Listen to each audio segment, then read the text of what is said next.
I'm 97. The daily habit that saved me from a nursing home.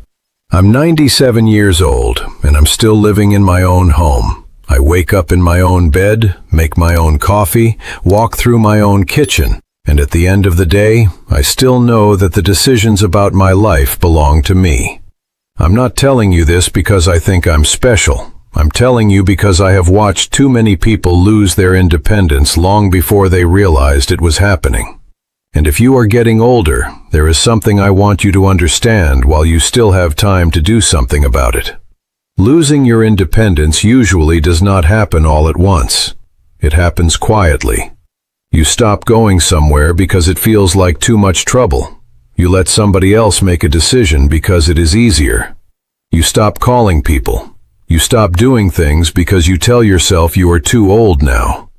One small surrender becomes another, and eventually your world becomes smaller than you ever intended it to be. I have spent 97 years learning that staying independent is not about being strong every minute of every day. It is about continuing to participate in your own life.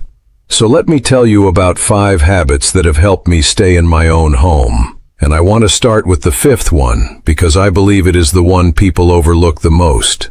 The first habit is making sure you are still needed.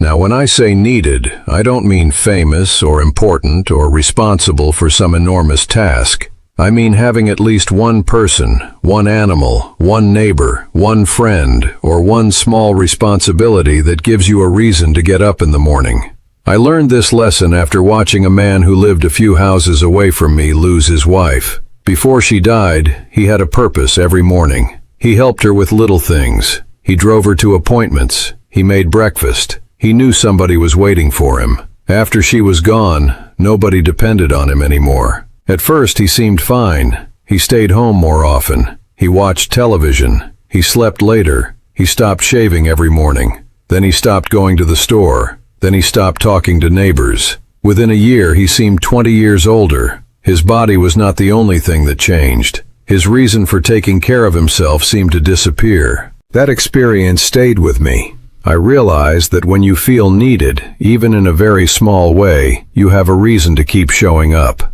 So I began looking for little ways to be useful. I read to children at the library when I could. I sent birthday cards. I checked on neighbors. I watered plants when someone was away. None of these things made me important, but they gave my days meaning. And at this age, I can tell you something. Meaning is fuel. When you still have a reason to wake up, you are more likely to take care of your body, prepare your meals, keep your home in order, make your appointments, and get dressed instead of giving up on the day before it even begins. So if you are older and you sometimes feel that nobody needs you anymore, please don't believe that thought. Look for something small. There is almost always someone you can encourage, help, teach, call, or simply listen to. You don't have to save the world. You just have to remain connected to it. And once I understood that, I learned another habit that became just as important. The second habit was keeping control over my own decisions. I know that sounds simple, but believe me, it matters more as you get older. Every day, I try to make decisions for myself. What time I get up, what I eat, what clothes I wear, where I go, who I call, what I spend my money on. When I need help, I accept help, but I try not to hand over every decision simply because somebody else can do it faster.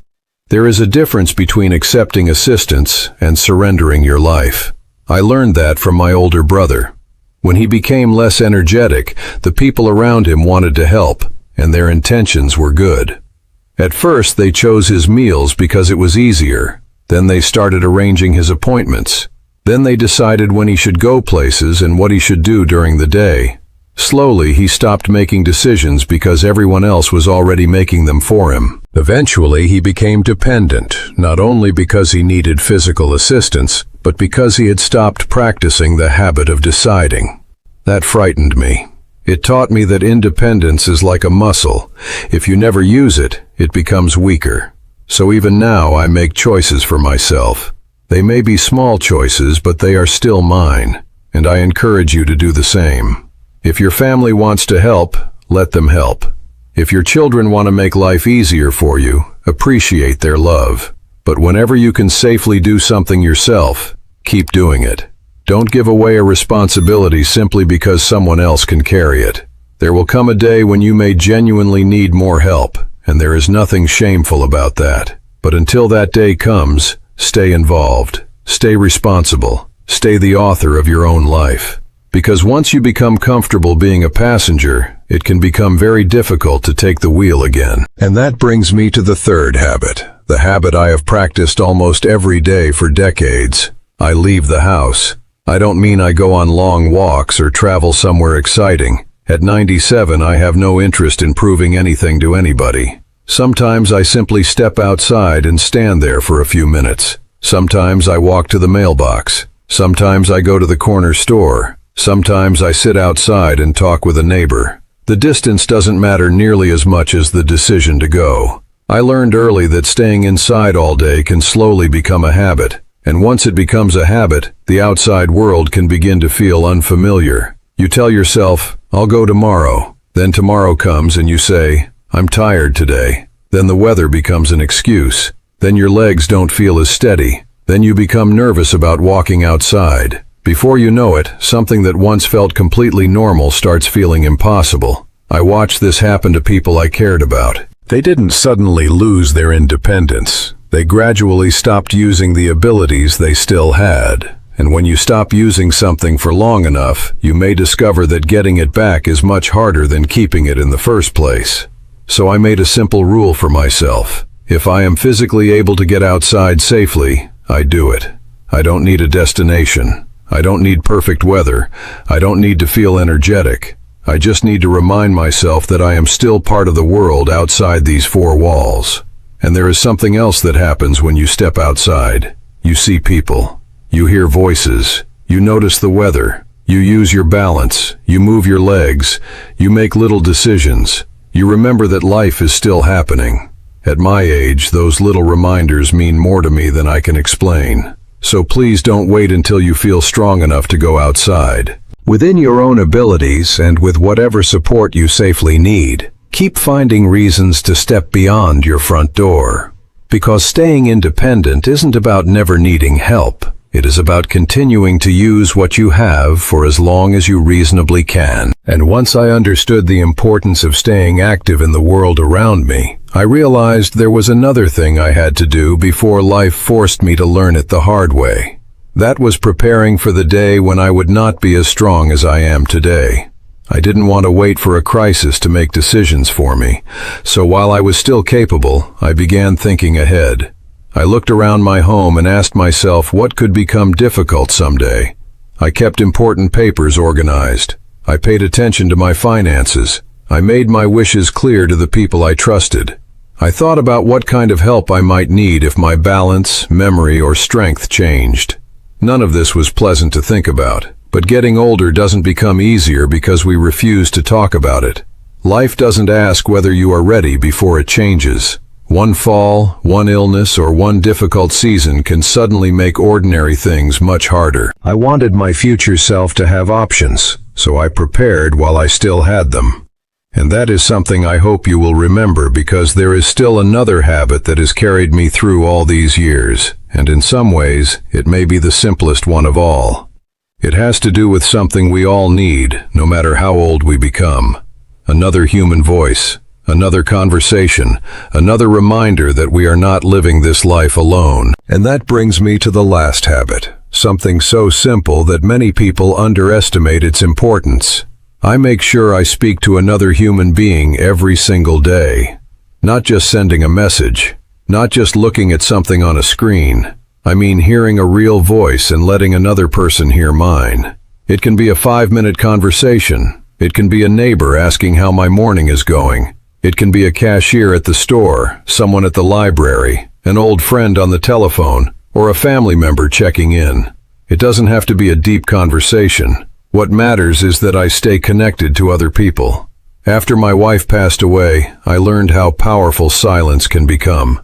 The house suddenly felt much larger. There were no footsteps in the hallway, no one asking where I had put something, no little conversation about what we should have for dinner. At first I thought I enjoyed the quiet. But after enough days without real conversation, I noticed something changing inside me. I became less interested in going places. I had fewer reasons to get dressed. I could go an entire day without saying more than a few words. And I realized that loneliness does not always announce itself.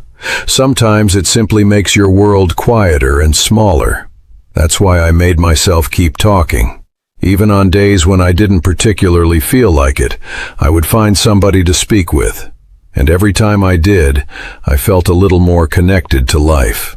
At 97, I have learned that we don't just need people when we are sick or in trouble. We need people when we are perfectly fine, too. We need somebody to laugh with, somebody to tell a story to, somebody who knows our name. So if your days have become very quiet, don't wait for somebody else to fix that for you. Call someone. Say hello to a neighbor. Go somewhere where people gather. Talk to the person behind the counter. Ask somebody how their day is going. You may think you're doing something small, but you are reminding yourself that you still belong to the world. And sometimes that reminder is more powerful than we realize. Now, let me bring these habits together, because none of them is complicated. Making your own decisions keeps you involved in your life. Leaving the house keeps you connected to the world. Preparing ahead gives you more choices when life changes. Talking to someone keeps loneliness from taking over, and having a reason to be needed gives you something to wake up for. I never believed these habits could guarantee that I would never need help. Aging is real, and there may come a time when we all need assistance. There is no shame in that. The goal isn't to do everything alone. The goal is to stay involved in your own life for as long as you safely can. So if you're listening to me today, don't worry about changing everything at once. Tomorrow, do one small thing. Step outside. Call someone. Make one decision for yourself. Prepare something you've been putting off, or find one person who could use your kindness. Small actions may not seem important today, but repeated over many years, they can make a tremendous difference. I'm 97 years old, and I don't know how many mornings I have left. None of us does. But I know how I want to spend them. I want to wake up in my own bed, walk through my own kitchen, talk to people I care about, and keep doing whatever useful things I can. I don't want to simply exist. I want to keep living. If there's one lesson my long life has taught me, it's this. Independence isn't protected by one big decision. It's protected by small decisions made every day. One conversation, one step outside, one choice, one preparation, one reason to get up. Thank you for spending this time with me. I truly appreciate it. I hope something I shared today stays with you and gives you a reason to take one small step toward protecting your own independence. Take care of yourself, stay close to the people who matter, and keep living while you can. I'll see you again soon. Goodbye, my friend.